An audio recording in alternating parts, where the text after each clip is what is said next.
నా పేరు నాగ శ్రీనివాసులు. మాది పామూరు.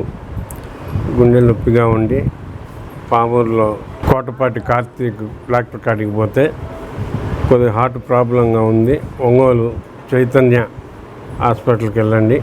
చైతన్య హాస్పిటల్కి వెళ్తే అక్కడ చూసి నీకు బాగా చేస్తారని చెప్తే మేము చైతన్య హాస్పిటల్కి వచ్చాము ఒంగోలుకి. డాక్టర్ చైతన్య గారు చూసి ఎంజియోగ్రామ్ చేశారు.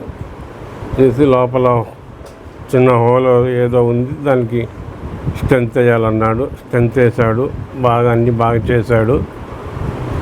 మా దగ్గర ఒక్క రూపాయి కూడా తీసుకోకుండా అన్ని ఆరోగ్యశ్రీ మీదనే, అన్ని ఖర్చులతో ఆరోగ్యశ్రీ ఖర్చుల మీదనే చేశాడు. డాక్టర్ గారు బాగా చేశారు. ఇక్కడున్న స్టాఫ్ కూడా సొంత మనుషుల్ని చూసుకున్నట్టు పేషెంట్లను చూసుకొని చాలా జాగ్రత్తగా చూస్తున్నారు. వాళ్ళకు వెరీ వెరీ థ్యాంక్స్. డాక్టర్ గారికి వెరీ వెరీ థ్యాంక్స్.